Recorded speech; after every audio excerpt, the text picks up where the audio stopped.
Let's go.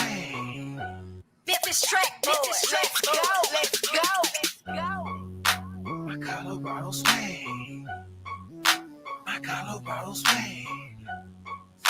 My Colorado swing. I think they like my Colorado swing. Cause when I'm in that play, I don't really know just how to act. And when I'm in it go, you know I'm acting bad.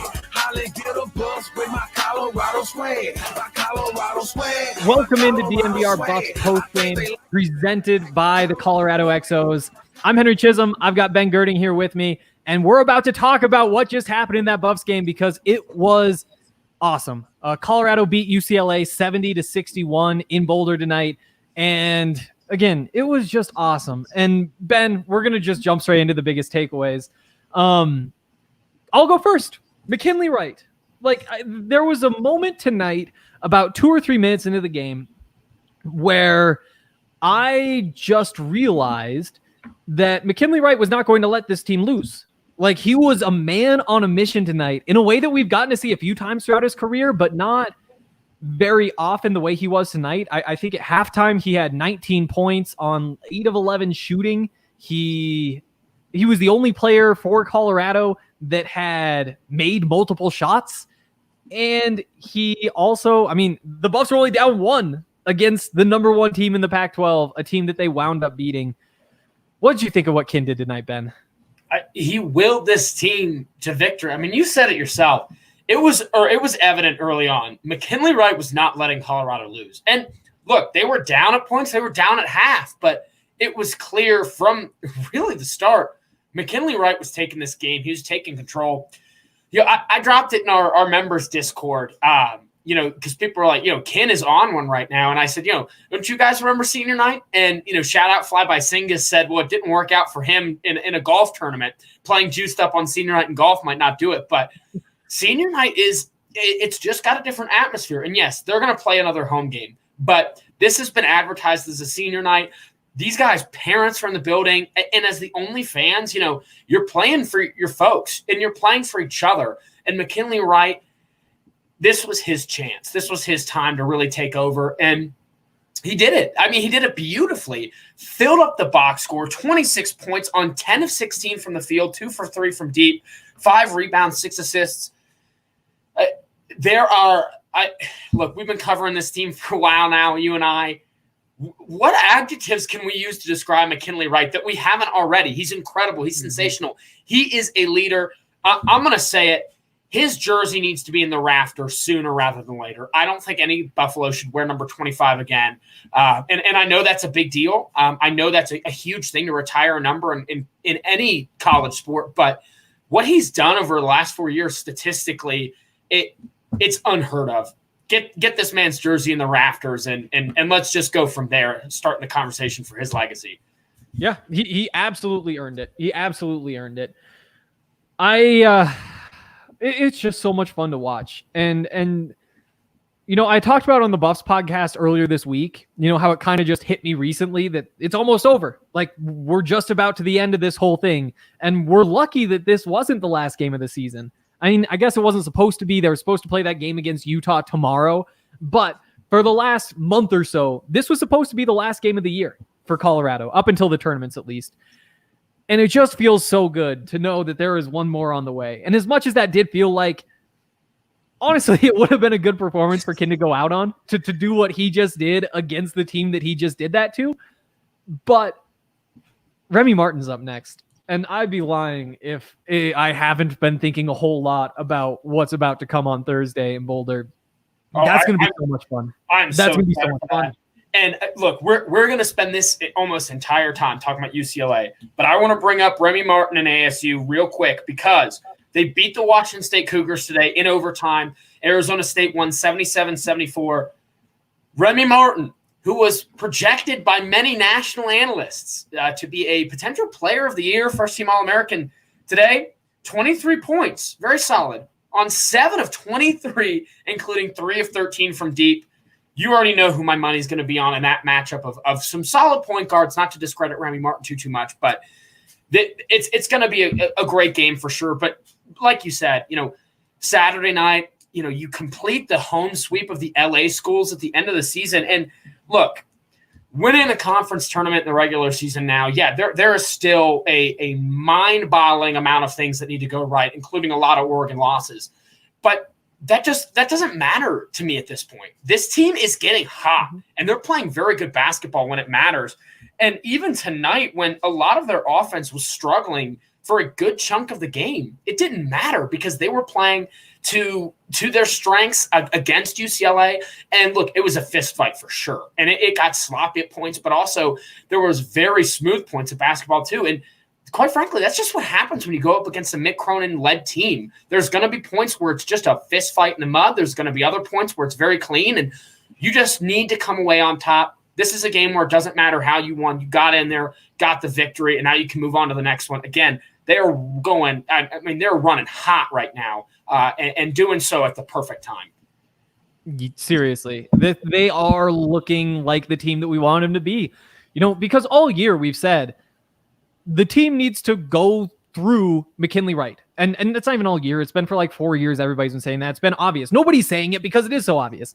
But it does feel like tonight we did get to see just a little bit more of that. We did get to see this just be Kin's game. And if he wants a shot, he gets the shot. If he doesn't want it, then he gets to decide who gets that shot.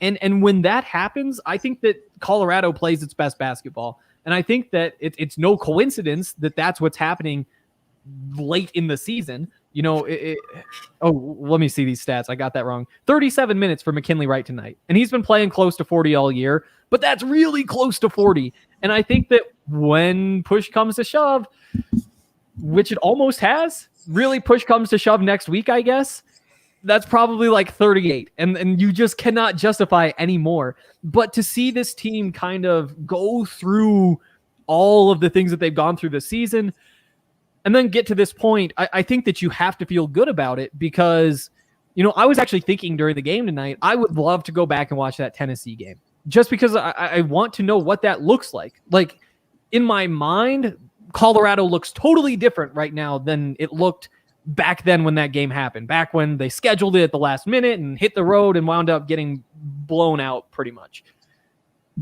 Maybe I'm wrong though. Maybe I'm getting caught up in the moment, but it does feel like all these pieces are coming together. No, you're not wrong at all. I mean, that's absolutely spot on. I mean, that Tennessee game was worlds ago. I mean, back then Tennessee was the better team. Right now, I don't think they are. And that's a conversation on national basketball for another day. But the point is, it's great to think about, some of those early season matchups. And it would have been great to see, again, from that national scale, Gonzaga versus Baylor early on that got canceled. But quite frankly, that doesn't matter because it is really from February 15th on, who's hot, who's right, who are you going to put your money on, who's ready to ride. And this exact time, just last season, it was the UCLA Bruins. They were a team that really struggled in non-conference play. And again, it's not a one-for-one comparison, but they're, again, a team that's really struggled early on. But Mick Cronin really whipped his guys into shape in late January, early February. They went on a run. UCLA, I'm confident they would have won that Pac-12 tournament. They realistically could have made a Sweet 16 run in last year's March Madness had it happened because they were just firing on all cylinders. Chris Smith was rolling. And so yeah, right now, it's easy to believe, you know what, screw it. Why can't the Buffs be in the Sweet 16? They just took care of USC, took care of UCLA, two very good teams. I don't know where the metrics are going to have them tomorrow morning, but this is going to be another quad one win, should be another quad one win at least. I'm not quite Absolutely. sure of that. I mean, they're number one in the Pac-12. It's got to be. You would hope, but you know how much everybody hates the Pac-12. And real quick, as a quick aside, everybody hates the Pac-12 so much that they don't even know who they are.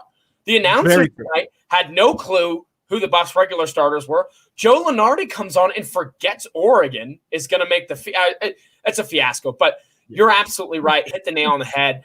This is a different team than it was when it played Tennessee. This is a different team than when they lost to Cal. College basketball is so much in the moment. What can you do? And right now, it's all aboard the hype train. I mean, let's get going. And actually, real quick to tie up this tangent, with what USC went through, and with Stanford continuing to lose, The Pac-12 Player of the Year conversation, I think, is three guys. It's McKinley Wright, Evan Mobley, and Oscar Da Silva. Look, Oscar Da Silva is not going to win it if Stanford can't even crack March Madness. So I don't think it's going to be him at this point. So I really do think it's between Evan Mobley and McKinley Wright. This is a statement win. If you're McKinley Wright, 26 points over the league's best team, I would not be surprised if this really bumps up his stock and could get him a little bit more, some personal accolades moving forward. Yeah, definitely. This is not just tonight. I mean, it's a great game for Colorado to beat UCLA by 9 points. It would have been cool to be able to say double digits right there. But, they actually did beat USC by double digits on Thursday by 18 points. Having seen Colorado just take down the two best teams in the Pac-12, at least on paper, at least when you look at the standings, and also when you look at the rankings, what people are saying about the tournament, all that stuff, the two best teams in the Pac-12. I mean, the hype, again, I know you're saying like a Sweet 16 run isn't unreasonable, but I feel the exact same way. Nothing is off the table right now, and I've been seeing some betting odds on the Pac-12 tournament that have really favored Colorado. I think last time I checked, DraftKings was plus 300 for Colorado, plus 300 for UCLA, plus 155 maybe for USC. So tied for the second best odds. I've seen other sports books post that Colorado's the favorite. As crazy as that can kind of sound when you think back to some of the things that have happened this season with the loss of the Utah and Washington, and we don't need to go down that road, but it's just so cool to be at this point right now with this team having all sorts of potential in front of it. The Pac-12 tournament, the NCAA tournament, it's going to be fun. And I don't want to spend too much time talking about last year, but just to prove how much fun this year is going to be, just imagine what last year would have been. We got to see the Pac-12 tournament. I know I personally was kind of dreading that first NCAA tournament game. In the same way I kind of dreaded that first Pac-12 game. Right. That team was not ready. This team, to me at least, appears to be absolutely ready. You have the free throw shooting. The 3-point shooting wasn't there tonight, but the turnovers were in great shape. They've been in good shape the last few games. Mm-hmm. Ben, pick one flaw with this team that you think, unless you're saying they're going to be national champions, something's going to undo them. What undoes them? Yeah, it's gonna be the shot from the outside.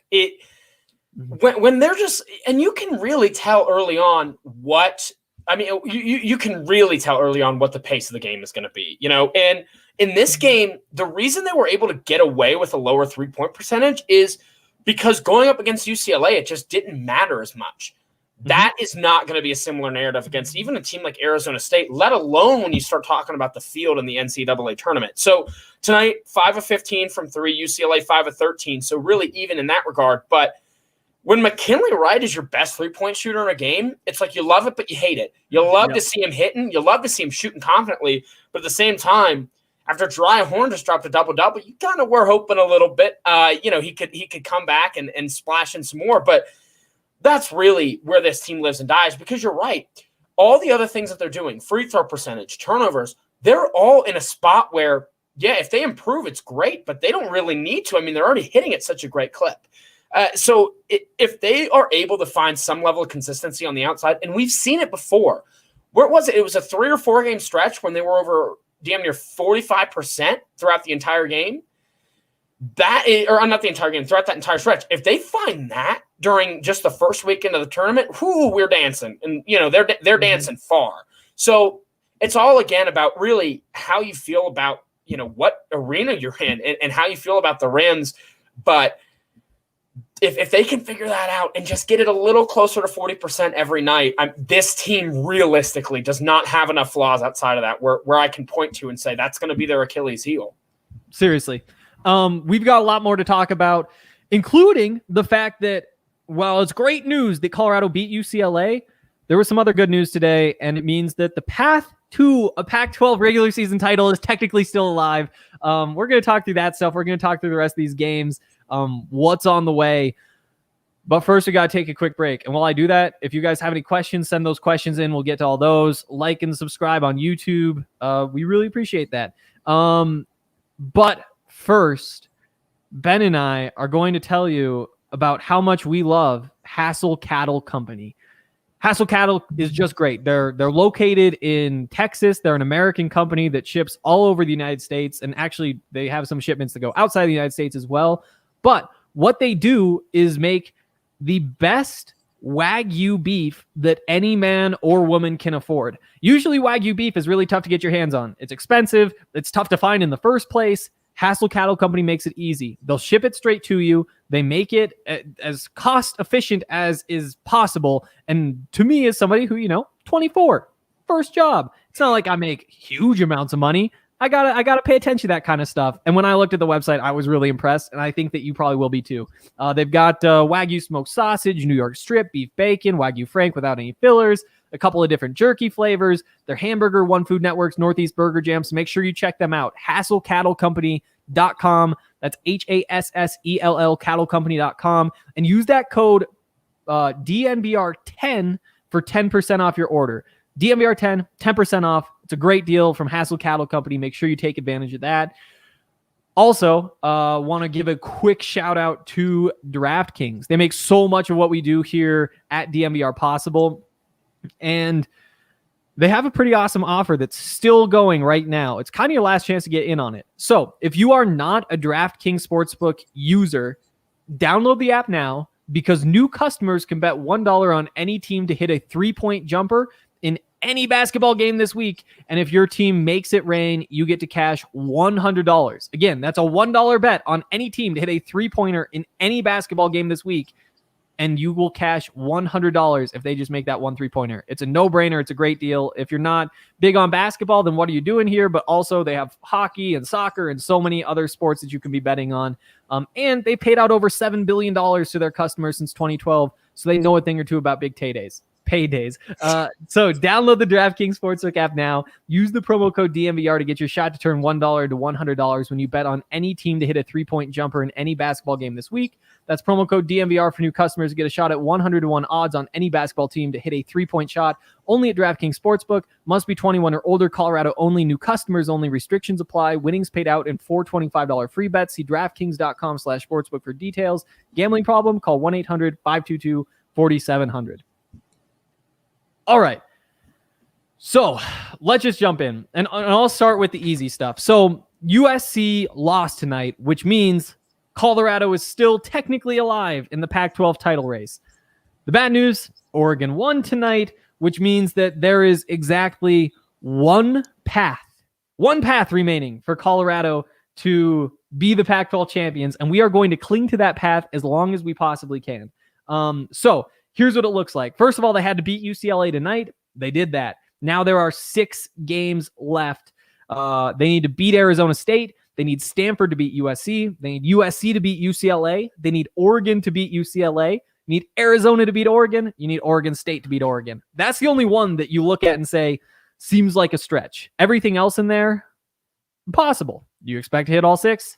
Absolutely not. But at least we have something fun to root for over the last week of Pac-12 basketball. Ben, I'll throw this to you now.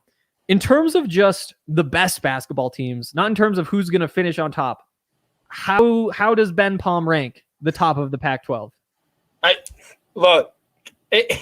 You're putting me on the spot as far as after this game. What we do here. It's hard pressed for me from a strength of team standpoint to put anybody above Colorado. No, that's not being a homer. I know you see the Colorado flag behind me. That's not the point. The point is, who is this best team in this conference right now? And I do think playing right now, it's Colorado. I think Oregon has a very strong case for it because the Ducks are also playing fantastic basketball. The problem is, with their lack of sample size, they are going to get less national attention than some other teams. But you look at both USC and UCLA. UCLA now drops a game, USC on a 2-game skid. Neither of them played very well in this mountain stretch. And that's tough, especially because they both have to go and play each other later on as well. So that's going to, wear them down a little bit. So if I have to pick one team right now, I'd really be hard pressed to say that it's not going to be Colorado. And as we see, Buffs are a lock to go dancing. TeamRankings.com, they have bracketology reports, and I'm all about the science. I'm all about the statistics. Colorado right now is ranked as 100% chance to make the March Madness NCAA tournament. Again, that is not a exact science, but that's pretty darn good. And it also a 28% chance to get the auto bid. So they also believe that Colorado has a good chance in the tournament as well. Henry, I mean, where are you at? It seems like it's honestly a crapshoot. You could close your eyes and pick a hat, and that team is likely to win the Pac-12 tournament at this point. Seriously. And to me, my thought process is, well, I think USC is really good. They have length that a lot of teams can't match up with. I think that they probably deserved to run the conference the way that they did all season. I don't know. That might be a bit of a stretch, but that's where I look, especially because I know I was really intrigued by Oregon when they came back and they looked really good, and they still do look good. They look good today, but they did just get blown out by USC, 6 days ago? And that's not something you can just forget. And so to me, you look through and you say, okay, obviously Colorado's in the conversation. Those other teams are in the conversation. And to me, USC is probably the team that I'd take over the other two if I had to make a bet on them. And when you compare USC and Colorado beat them twice this season. USC didn't even hang with them the second game. I mean, I think that the answer at this point to me probably has to be Colorado. As crazy as that sounds, talking about a team that's lost to the two worst teams in the Pac-12, I think that it is Colorado. And that's going to be their, not their Achilles heel, but that's the blemish on the tournament resume. You know, when you look at what losses they have, you know, their quadrant 3 is really going to knock them down from a potential seed line because of those two losses. But they have now done enough to really get them firmly back in that position. I want to real quick talk about how many times have we had a Saturday night podcast where we're saying, God, this team looks so great on Thursday, and they couldn't finish the back end. They did it. Yeah, they did Monday morning when the AP poll drops, this team should be top 20. Will they be? Probably not. But this is a team that is playing as a top 20 team in the entire country right now. They swept two fantastic basketball programs, both historically and currently. It's time for the AP poll to start reflecting what we're going to see in the net and the KenPom. Net and KenPom, the two tools that the selection committee is going to use the most, or supposedly to help decide ties and rankings and whatnot. They love Colorado. And after tonight, they're going to be probably top 15, if not flirting with top 10 in both of those metrics.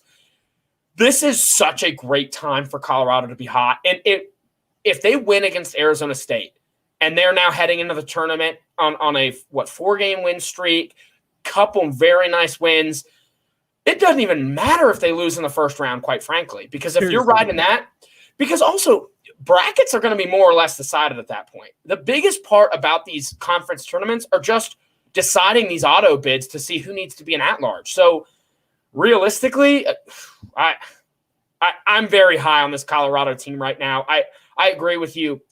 When you look at how their rankings are going to break down, they still might finish 3rd or 4th in the conference. But head-to-head, you love them against USC. They've now split against UCLA. They've played close against them on the road. They just beat them handedly at home. And then Oregon, you also split with. So I think you feel great about the top of that. And any team below them, that's when it just is a toss-up because Colorado is so flaky against bad teams. But again, you're really loving where you're at if you are a Colorado Buffs fan right now. Seriously, they're in a very good spot, and they're not in the best spot because UCLA, or is UCLA still number 1 after tonight? They might be back to tied with USC. Yep, tied. So USC would get that nod, but again, doesn't even matter because that matchup is on the 6th, I believe. So it should be next Saturday. Yep, it's on Saturday. I know that for sure. But yeah, I mean, you could ask for a little bit more, I guess, but if you did, I would probably say, well, your Colorado Buffaloes haven't finished top 4 in the Pac-12 ever. So you take what's happening right here. Yep. Real quick, I'd like to talk, just since we're covering it all, it's not necessarily questions, but in the chat, Elrod right now, Buffs got to be a 6 or a 7 seed, and then he chimes in right after and says if they win the conference tourney 5 seed, you can get higher, I think. Let's give our Lunardi predictions on, what Pac-12 teams are going to be in this thing. Let's talk a little bracketology. And where do you put them? For me, I still think USC is flirting on the 4-5 line. I think the fact that they have Evan Mobley means that they're going to get that bump because he's so good and projected so high. For me, Colorado right now is a 6 seed. Now, my rankings never reflect national pundits. I think right now they're truly going to end up a 7 seed. And if they win the tournament, they probably do get up to a 6 or a 7. Or I'm sorry, a 5 or a 6. And then below them, UCLA probably an 8, Oregon probably an 8 or a 9. But still, if you're going to get 4 teams in there, if they're all single-digit seeds, I think you feel good about that. Stanford, after that loss today, they need the auto bid more than anybody else. Big game Wednesday. Yes. That's what I'll say. Big game Wednesday at USC. You got to be happy to have something to play for at the very least. Because, again, in case you forgot about all of the 6 games that the Buffs need specific results from, this is one of them, and they need a Stanford win. Stanford also really needs the win. Yeah, I agree that the path is very difficult unless they get an auto bid. As it stands now, they're gonna get a bye, play. I mean, still probably likely Colorado in the second round, maybe Oregon. Either way, I don't expect them to win. Yeah, no. Definitely don't expect them to win. So that's kind of where I'm at least, is they probably do need the auto bid. But then looking at the top, I think conference tournament winner, assuming it is one of USC or Colorado, I think that 5 seed, 4 seed was right there for them. Probably not any higher than that. The loser, I think if USC doesn't win, I think that they probably wind up 7, 6, probably was where I'd have them. And Colorado, you're probably looking at, honestly, the same thing. 7, 6, depends on how things go in the tournament. Do they win a couple games? Is it ugly? And then with UCLA and Oregon, you'd love for them to be single-digit seeds. And I think that UCLA probably is, but they've still got a couple games left, and they aren't against opponents that are just going to roll over. So they're not locked into anything. But as it stands now, I think that they're still looking at like an 8. Giving Oregon a single-digit seed is tough for me right now, though. It's tough, but they still have more games left than anybody. So I think that if they keep winning, they'll probably get up there. Yeah, I mean, what they've got left, they've got Arizona, UCLA, Oregon State. If you are a Ducks fan, not sure how you wandered onto the postgame show, but you really do feel optimistic that you can go 3-0 on that. Look, I'm not big on Arizona this year. They're too flaky. They're not the same Wildcats team, that they normally are. And I think the fact that they have that postseason ban, I mean, you're just playing for pride. And that's not really how Coach Miller coaches guys. They have the Kentucky strategy where you come for a year and go pro. So that's not really a big deal for them. And then, Oregon State, that's another game where if you're an Oregon fan, got to have that one. So really it's just that UCLA matchup. And if Oregon beats UCLA, that I do think is enough to propel them to a single-digit seed. Even if they lose that game and still finish 2-1, Oregon is still making the tournament. I don't think there's any question about it. I don't know how some people don't have them in the field at this point. They are still more talented than – I mean, they are not the 69th worst team in this country. So, Yep, I agree. You brought up Arizona. They're flaky. Gonna need it to be an on night on Monday if you're the Buffs and you're still hoping to finish number 1. That's the first game, by the way, that Colorado needs. The next one up is 7 o'clock Monday. Need Arizona to beat Oregon. If that happens, then we'll talk about what they need from there. But that's really probably enough about the future. When Henry outlined all of these picks in his article last week, I'm pretty sure you put money on this as an actual parlay. If you sprinkled even a quarter on this parlay, I'm sure the payout would be hundreds of dollars at DraftKings Sportsbook. Everything worked out well for Colorado, and them winning their games definitely helped. But going into this week, I think there were 10 games that they needed to get right, and then the Pac-12 added a few more games to the schedule.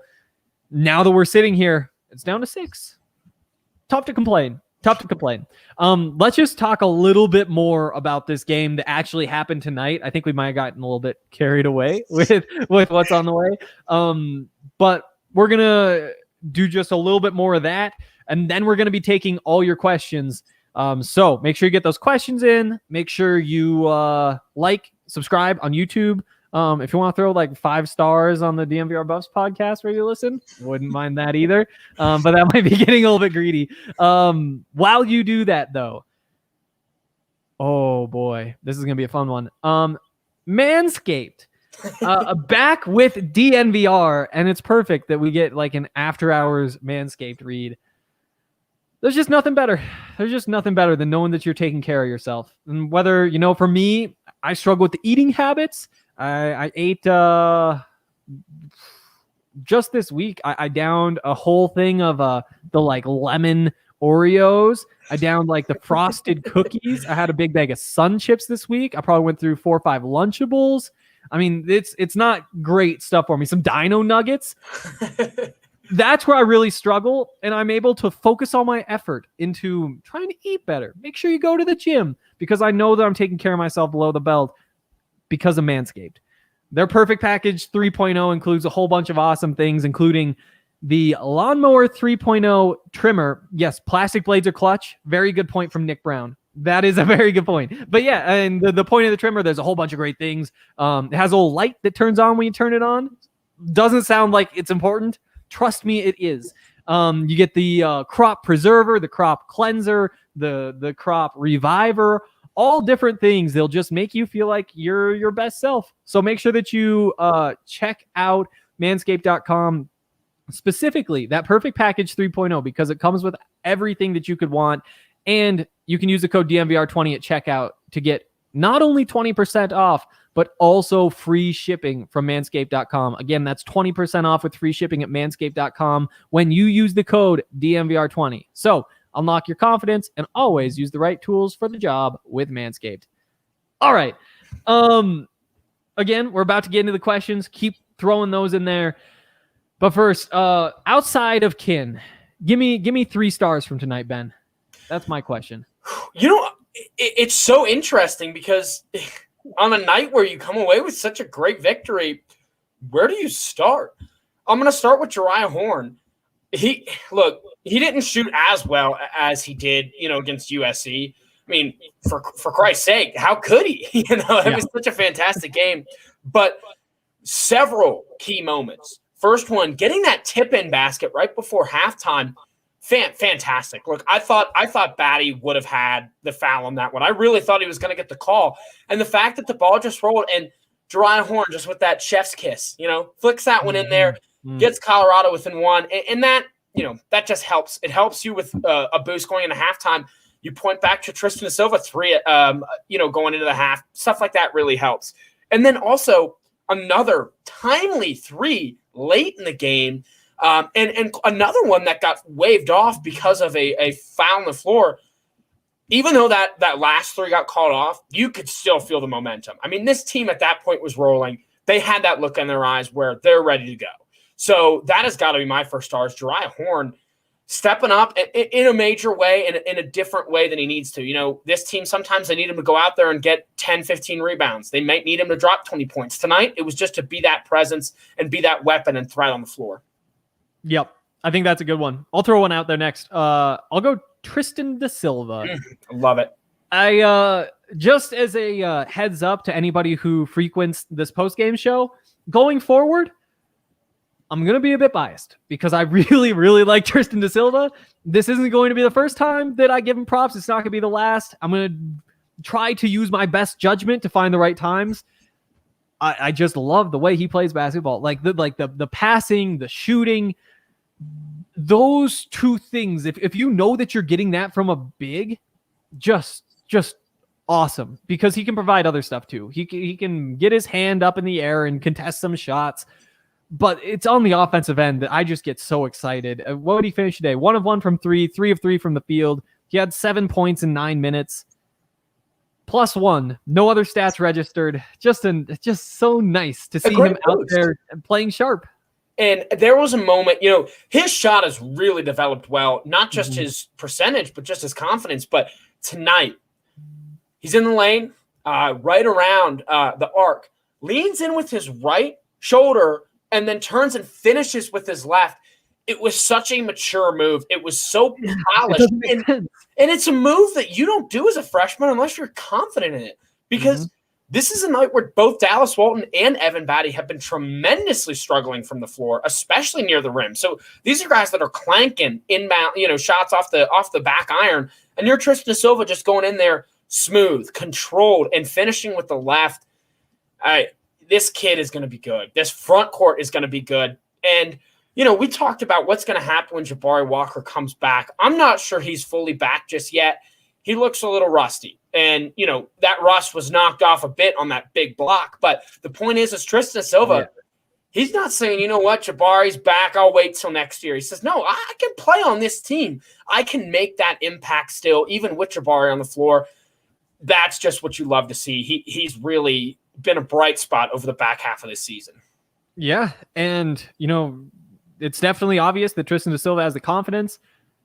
Okay, we're going to pause. I shouldn't keep pausing in the middle of sentences, but then I remember that Jabari block that you just brought up. My goodness. It was nasty. I mean, I don't know what you're doing trying to get a shot off from right here while falling away. I just realized I can't do that. Then still be heard.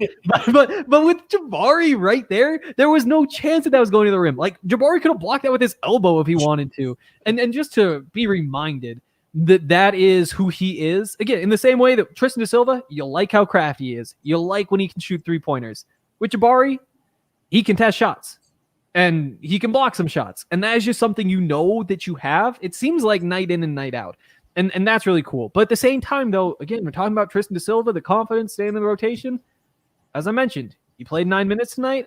Jabari Walker, working back from injury. Still not 100%. Only 10 minutes, though. And I do think that that's going to go up once we get into the postseason. And it might be Tristan da Silva's minutes that he's taking. Maybe not. I mean, not all of them, I don't think, but a few. Maybe a few from who else played a lot tonight. Wow, it's really tough to find more minutes from this team. Wow. But yeah, I mean, I do think that Jabari is certainly ahead of Tristan da Silva in the rookie or freshman power rankings, however you want to say it. But the gap is closing.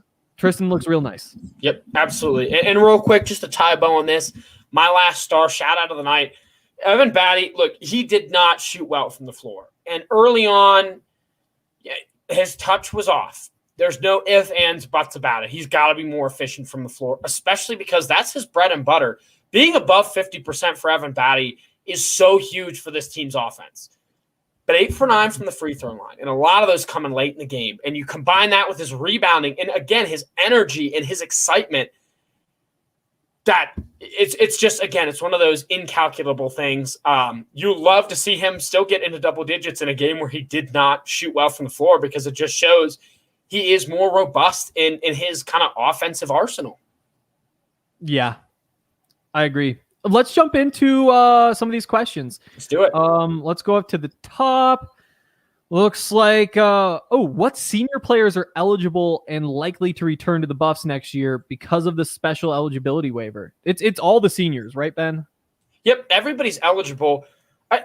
This got brought up in our members Discord today during the game. I'll be honest, I am in the camp where I think the end of this season really depends who's going to come back. Look, Ken Arty's not coming back. He tweeted out this was his last run at Coors.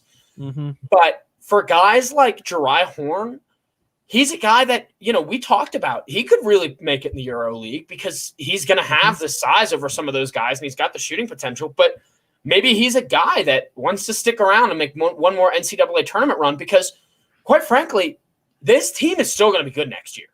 There are a lot of pieces that you love that are going to come back regardless of which of these seniors do. And we've already seen from players in Colorado's athletic program, when you look at the football team and you look at that defense, they've already made sacrifices to come back because they believe. So guys like Jeriah Horn, I could see Deshaun Schwartz maybe coming back as well. Those are guys that their pro potential is handicapped to Europe. But with that in mind, maybe they say, screw it, let's make one more run. Because for McKinley Wright, it's different. He's going to make the NBA. He's going to make an NBA roster. If you're a guy that's just, absolutely. I think his on-ball defense, I think, is enough to just get him on a roster. Whether or not he's drafted or not, I think really depends. But he'll get a shot. He'll definitely get a shot. So, but for some of these EuroLeague guys, maybe they say, screw it, I want to be, in the spotlight one more year. I would love to do that. If I know that I'm kind of going overseas and then I'm just going to kind of be out of the limelight, why not take one more run at it? But I do think it'll be a little bit tough to tell depending on how the season ends. Yeah, I think that's a good point. And I had just been thinking, Dry has nothing left to prove. Unless he's all of a sudden going to grow 3 inches or something. We have seen, I would have to believe, the best from Dryhorn. The man is shooting over 45% from 3 this season. He's doing all sorts of other things. If he's coming back, it's not to say guess what, guys, there's a little bit more in the tank. It would be saying, I'll take another year. I'm enjoying this. I'm having a good time. I don't necessarily, I know maybe I am losing 1 year of professional basketball salary in Europe. I'm gaining a year in Boulder. And that's not the worst thing that could happen. So I do think that's a good point, but I do think that he's probably gone. Next question, Alyssa Fleury. Are the Buffs a part of March Madness? We talked about that a lot, and the answer is, yeah, they are. Yep. Peter Plummer, yes, but there it is. Will fans be allowed at the conference tournament? I believe it's family members only this year, which is too bad. Also media, but unless you have a connection you haven't told us about, Peter, you don't get to go. Sorry. Let's see. What's next? Is Hank going for the arcade look? Keep touching them when I'm trying to answer the question. I thought you were talking to Adam. I thought that was done. Literally every time I click it, you take it away. I'm like, okay, well, why am I here? Oops. Allie has to come on and bench me. It's okay, guys. My feelings. All right, now we're good. Every time I'm like, never mind. Okay. Yep. Is Hank going for the arcade look? Of course, who wouldn't? It's the best look there is. All right, next question. Peter again, does Tad have a chance at Pac-12 Coach of the Year? No lottery picks on the roster, predicted to finish 7. That's a good question. That is, and that's not something I've thought about at all.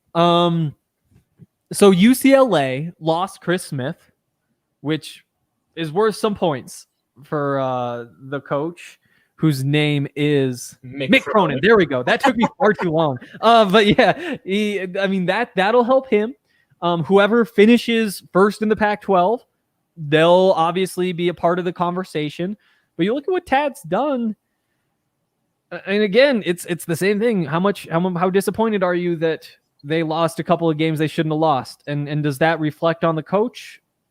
They might say so, I guess. But you'd have to think at the very least Tad Boyle's right in the race. Yeah, I think that's fair. I think I give him even odds with either of the other 2 top guys. Yep. Here's a question, though. Actually, I'll get you the question after. No, I want to hear first. Okay. How about Oregon?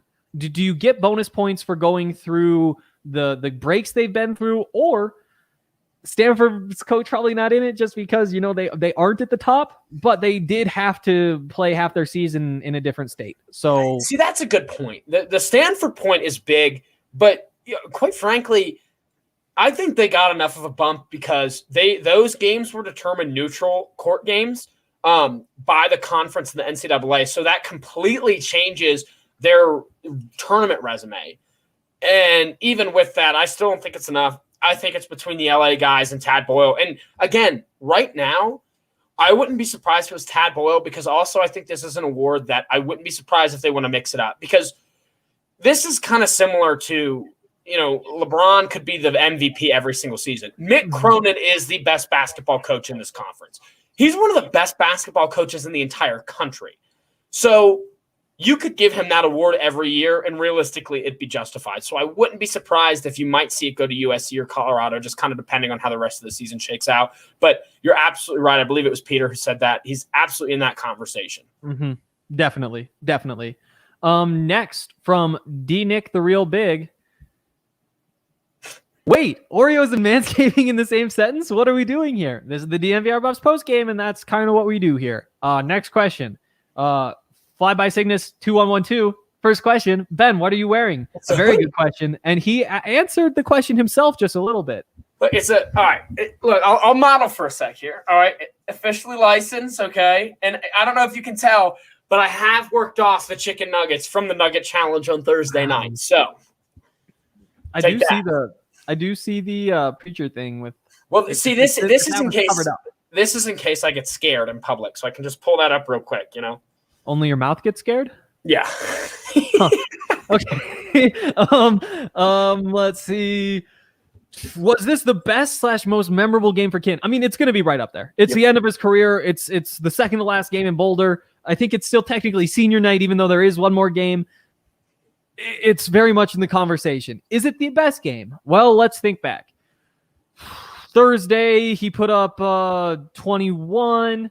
That was a real good game for him. You want to go back a few games before that? It was the 14-9-9, just about got a triple-double. I mean, you could make a case for probably 10, 15 games to be right there at the very top. It's going to take something special to actually be the number one game, something special like senior night.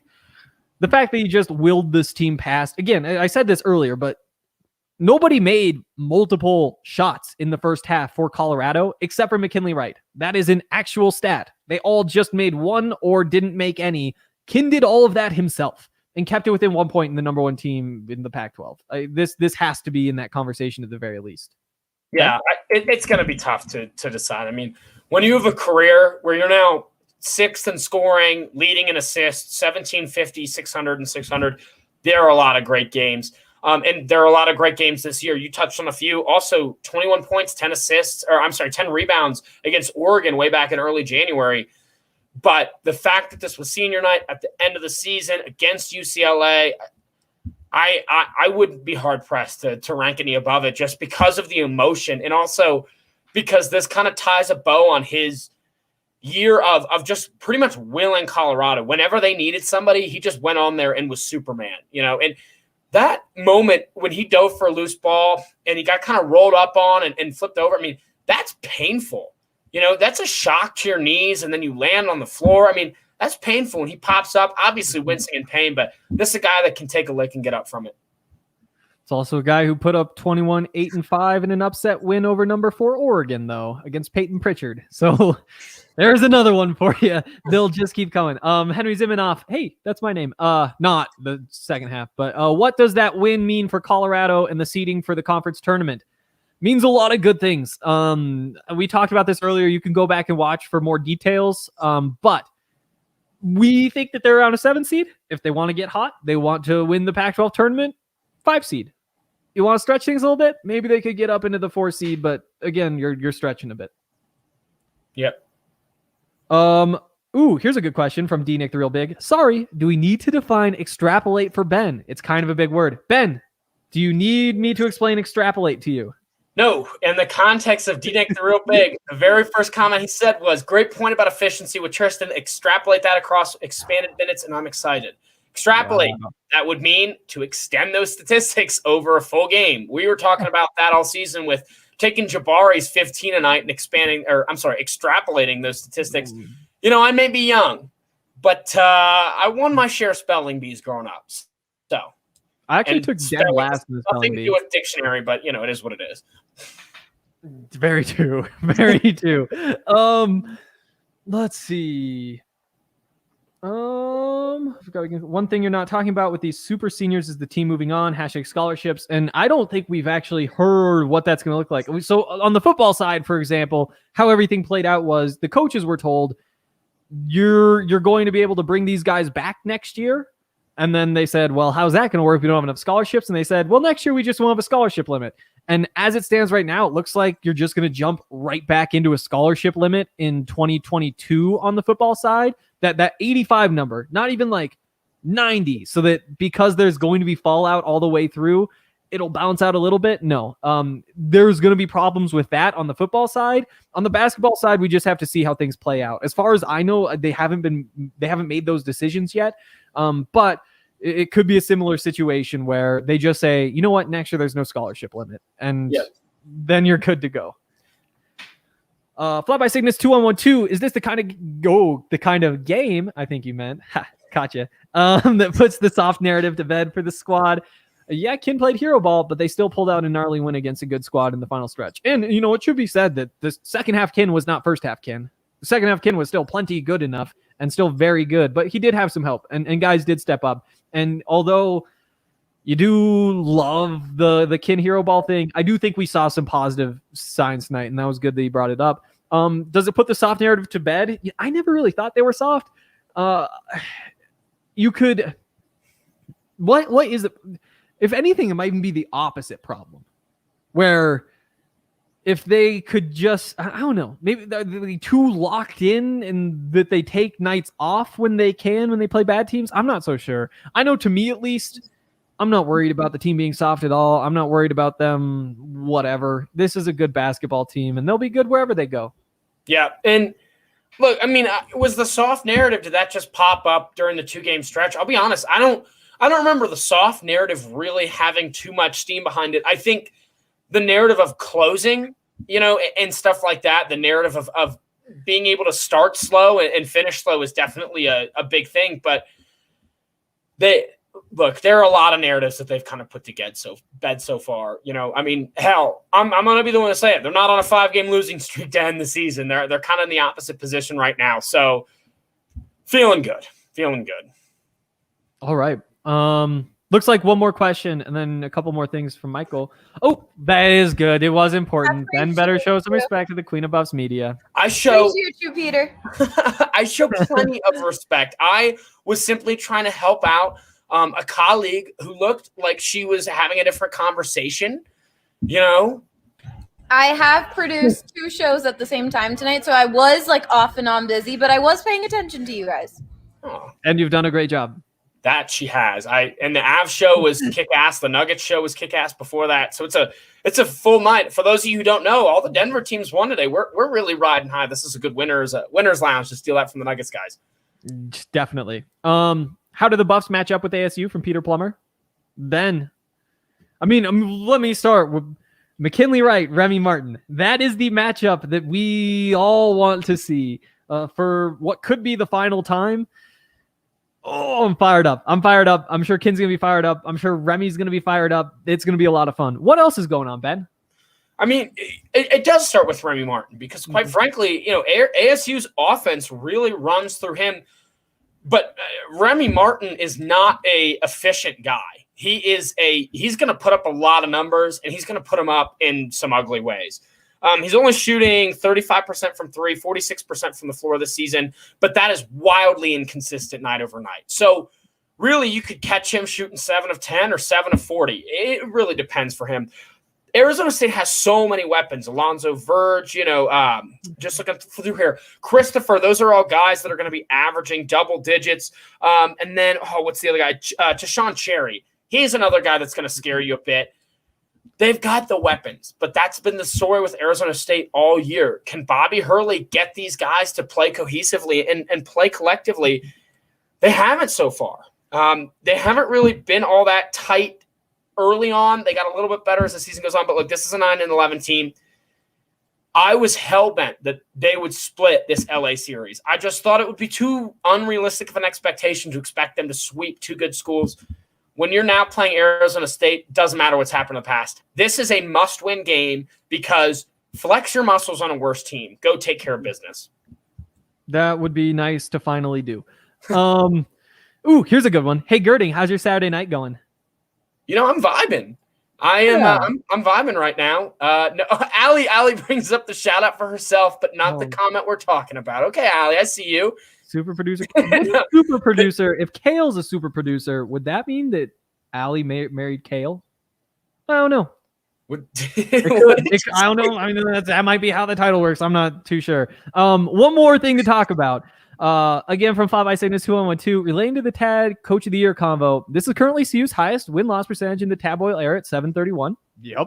That certainly helps. Last year, Buffs lost 5 in a row to close the year. Currently, they're 6-2 in the last 8. Pretty stark difference. Also true. And I think that what happens late in the year probably does get weighted more heavily. You would have to think. Yep. I mean, it's recency bias with this kind of stuff because, if you're a selection committee, your job is to get these 68 best teams in college basketball together. So if you win your first 20 or your last 20, it really does impact what that perception is going to be.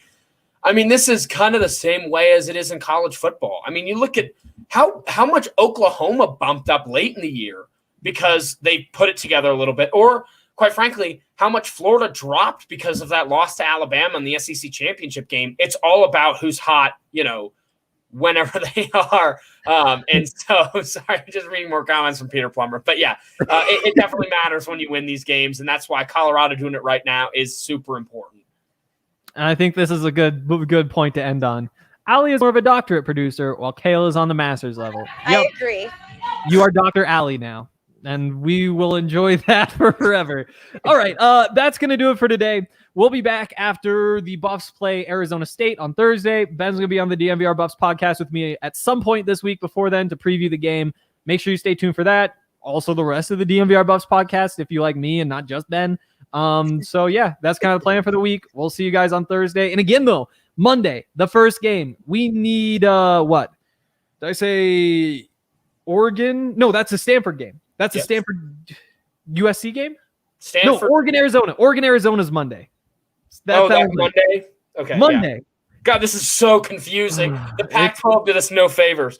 The good news is it will only get less confusing because either Arizona will beat Oregon and there will only be 5 games that Colorado needs, or Oregon will beat Arizona and Colorado can't win the Pac-12 anymore. So that'll be nice to deal with either way. But hopefully Arizona pulls it out. I'm sure we'll all be watching. We'll see you guys on Thursday.